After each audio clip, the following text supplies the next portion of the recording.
Hai semua, Assalamualaikum warahmatullahi wabarakatuh. Oke, ketemu lagi dengan saya di pekan ke-10.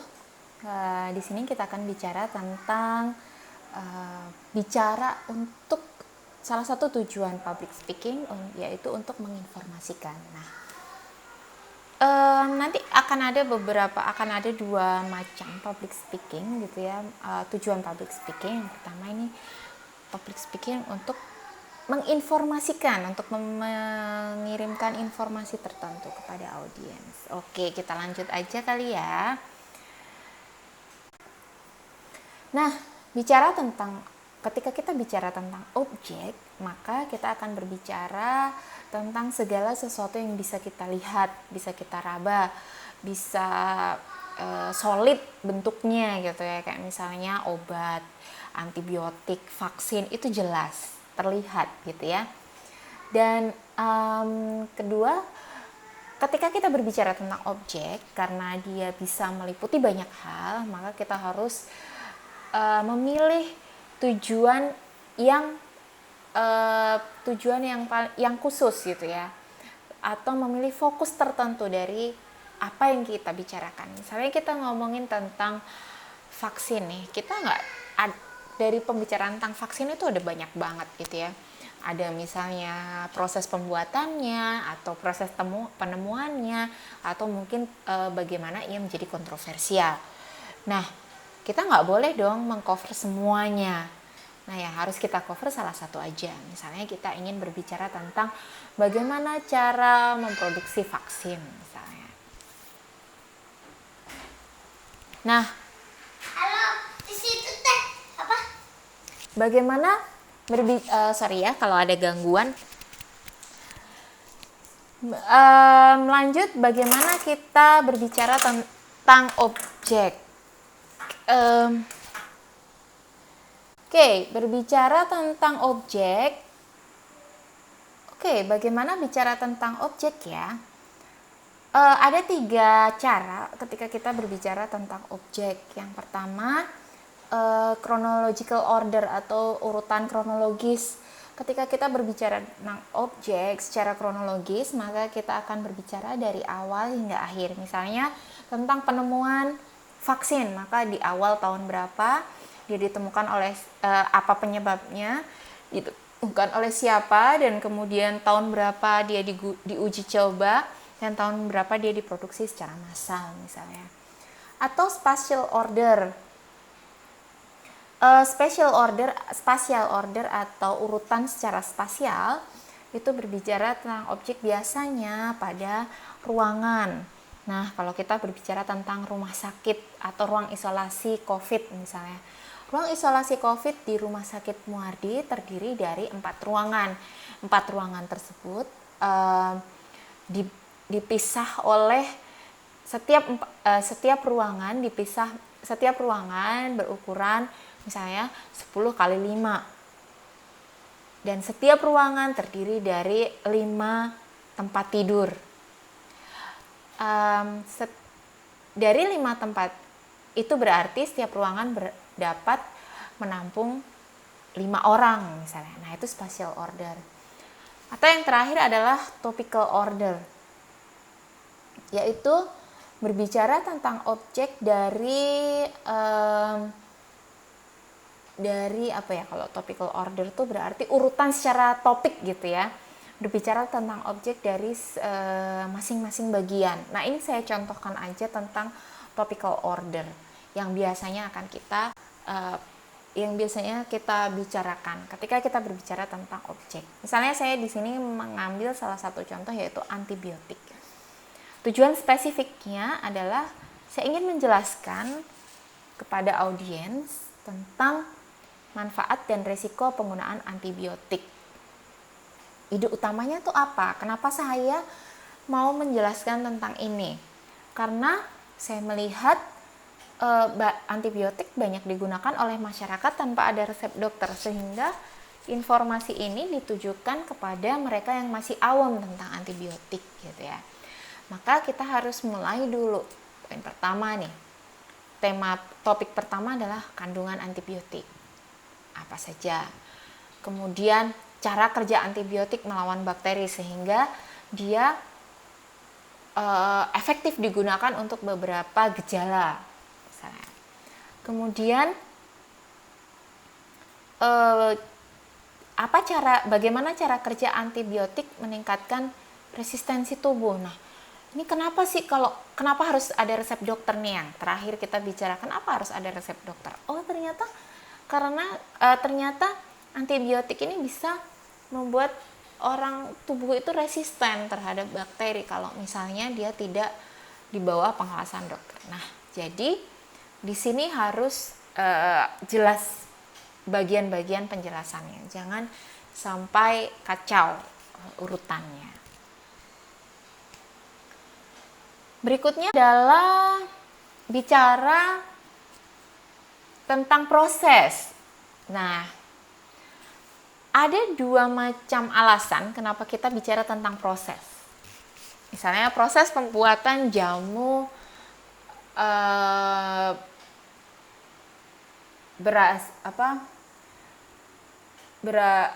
proses pembuatan jamu beras kencur. Kenapa kita misalnya menjelaskan tentang proses pembuatan jamu beras kencur? Supaya masyarakat lebih tahu tentang apa itu jamu beras kencur, dari apa dia terbuat, bagaimana dia dibuat, sehingga tujuannya adalah audiens tahu setiap langkah dari proses pembuatan jamu dan bagaimana setiap bahan itu berhubungan satu dengan yang lain, setiap proses itu berhubungan satu dengan yang lain. Yang kedua, kenapa orang kemudian menjelaskan tentang proses adalah supaya si pendengar bisa memahami dan bisa mempraktekkan proses tersebut dengan dirinya sendiri. Jadi tujuannya adalah supaya audiens belajar tentang skill membuat. Misalnya proses budidaya jamur tiram misalnya. Nah, tujuannya apa? Supaya yang dengerin bisa menanam jamur tiram sendiri dan membudidayakan dan punya usaha untuk jamur tiram misalnya. Nah, ini salah satu contoh topik ketika kita bicara tentang proses. Misalnya, bagaimana vaksin diproduksi, tadi seperti yang saya jelaskan. Proses vaksin diproduksi. Oh, ini jelas orang nggak mungkin kan memproduksi vaksin sendiri gitu ya. Tapi orang butuh tahu gitu. Kenapa? Supaya mereka memastikan bahwa vaksin yang mereka berikan ke anak mereka itu halal misalnya. Nah, itu berarti mereka tujuannya, orang membicarakan ini tujuannya supaya audiens atau orang yang mendengarkan tuh bisa memahami dengan lebih baik. Nah, tadi bagaimana membuat jamu kunir asam? Nah, kenapa orang dengerin itu? Supaya orang punya skill untuk membuatnya, supaya mereka nggak perlu beli lagi gitu. Nah, ada beberapa cara untuk berbicara tentang proses. Satu masih hampir mirip seperti objek tadi, yaitu chronological order. Pertama, chronological order yaitu menjelaskan prosesnya dari tiap langkah dari awal hingga akhir, chronological order. Atau topical order yaitu berfokus pada prinsip-prinsip utama atau teknik-teknik utama yang terlibat dalam proses tadi. Oke, lebih jelasnya ini saya kasih contoh aja ya.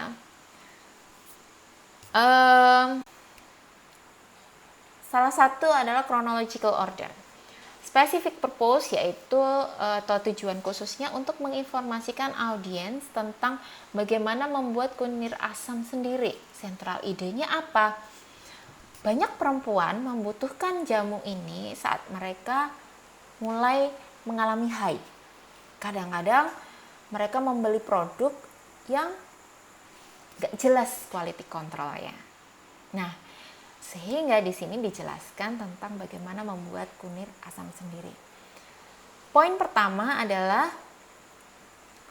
bahan apa yang harus disiapkan. Kedua, apa yang harus dimasak pertama kali. Dan yang ketiga, bagaimana cara penyimpanannya. Nah, itu proses tentang skill gitu ya, chronological order dari awal, tengah sampai akhir.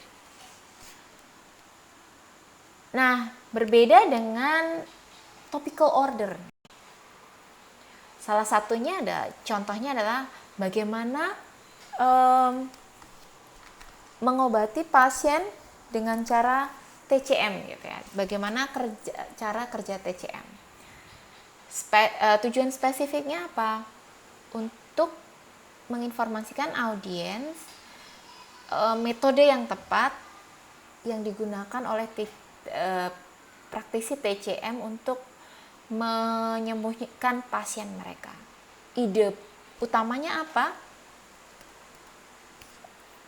Ide utamanya metode-metode yang digunakan oleh praktisi TCM. Nah, main points-nya ketika orang menjelaskan tentang TCM, pertama adalah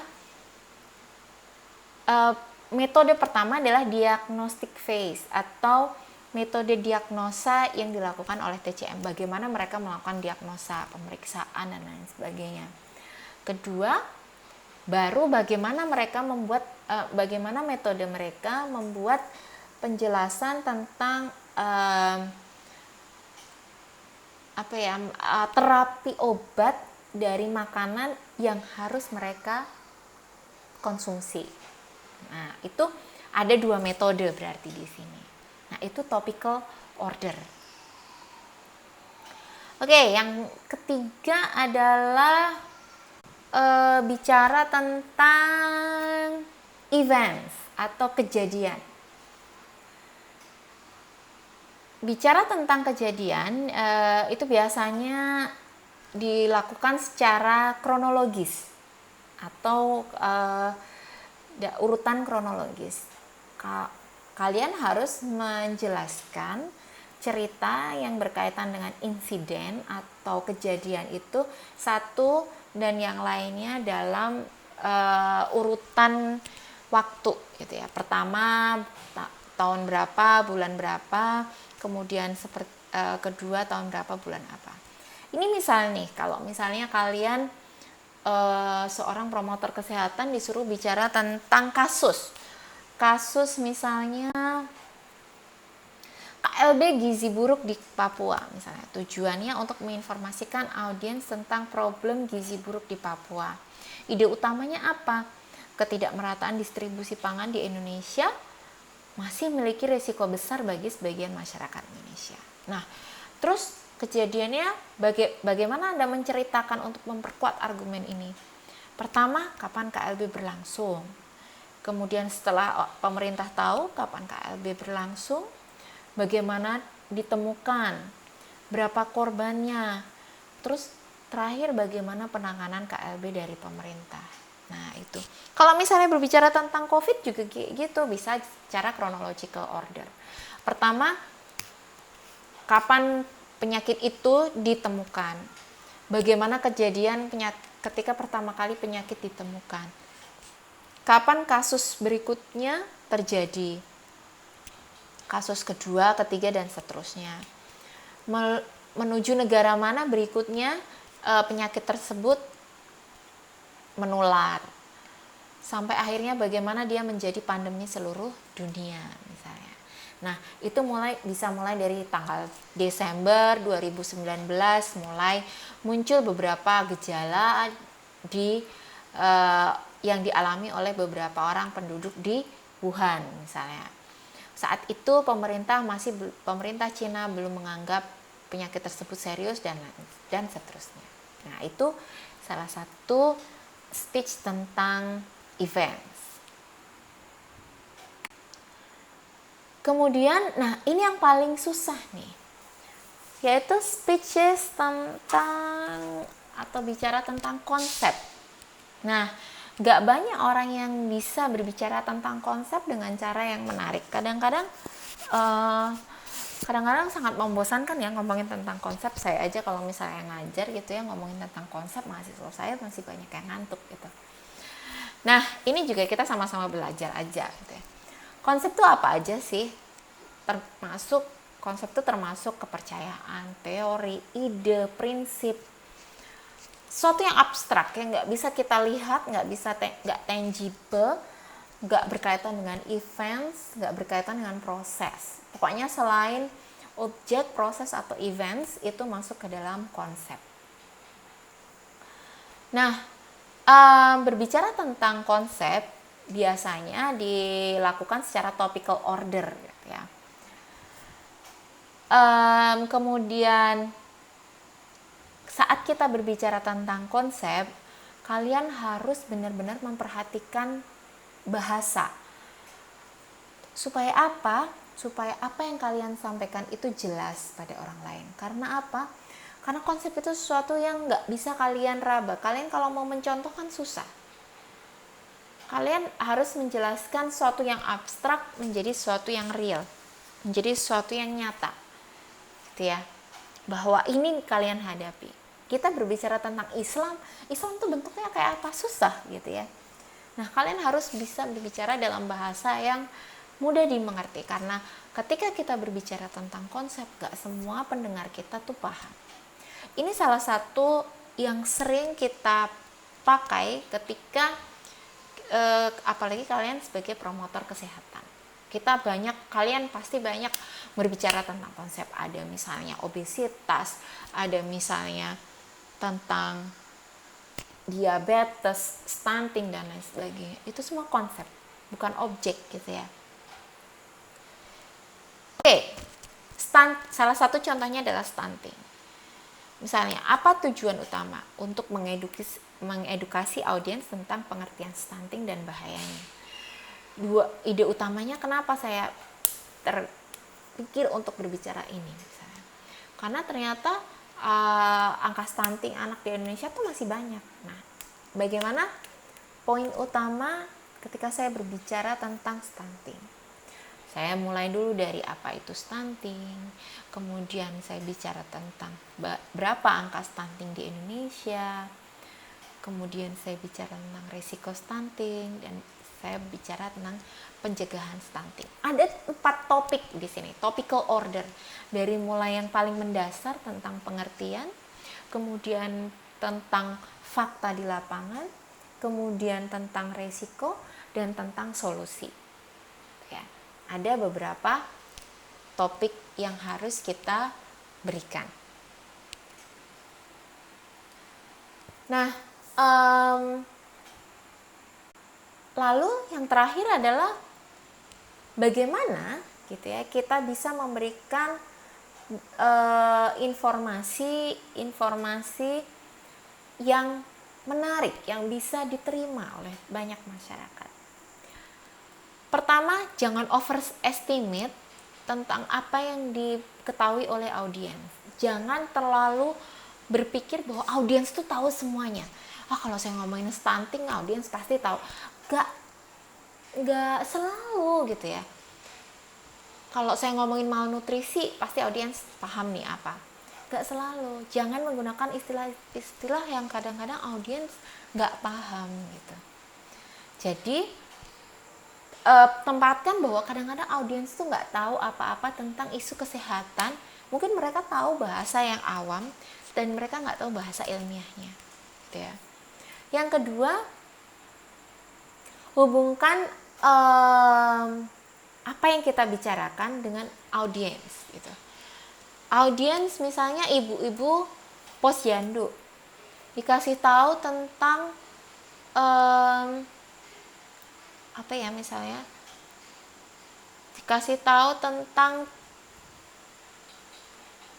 teknik memperbaiki mesin kan, misalnya kayak gitu.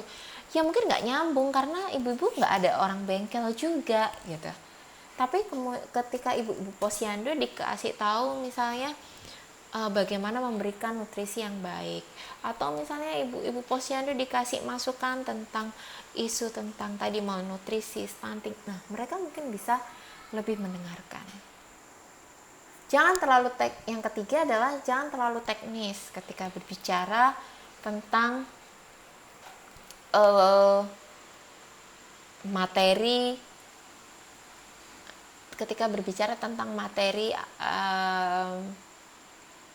tema kita. Misalnya kita berbicara tentang proses bagaimana vaksin dibuat, jangan terlalu teknis juga ya. Misalnya memakai botol ukur dengan ukuran sekian sampai detil. Orang ngantuk gitu. Cukup berbicara secara garis besarnya aja, pakai botol ukur yang telah divalidasi oleh quality control misalnya. Kayak gitu kan udah cukup jelas gitu. Kemudian yang keempat adalah usahakan untuk sedikit lebih deskriptif. Misalnya sebenarnya hubungannya yang pertama, jangan membayangkan bahwa audiens itu tahu semuanya. Sedikit lebih deskriptif ketika misalnya kalian bicara tentang obesitas, obesitas disebabkan ketika orang tidak mengkonsumsi makanan bla bla bla dan kemudian menyebabkan darah tinggi misalnya. Nah, itu lebih deskriptif. Tapi misalnya obesitas berasal dari hipertensi ketika seseorang yang orang jadi nggak tahu ini hubungan obesitas sama hipertensi apa ya gitu misalnya. Oke. Yang berikutnya ini nomor berapa nih? 1, 2, 3, 4, 5. Nomor 5 ya. Ide-ide kalian itu lebih dipersonalkan gitu ya. Jadi misalnya berbicara tentang tadi konsep, yaitu hubungkan dengan isu-isu sekitar pendengar audiens. Kemudian yang terakhir adalah lebih kreatif gitu ketika menyajikan speech. Oke, saya berharap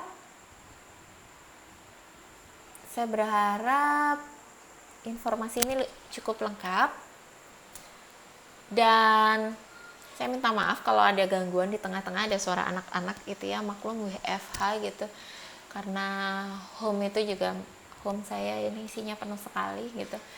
Jadi semoga ini tidak mendistraksi apa yang kalian dengarkan. Saya cukupkan sekian. Wassalamualaikum warahmatullahi wabarakatuh.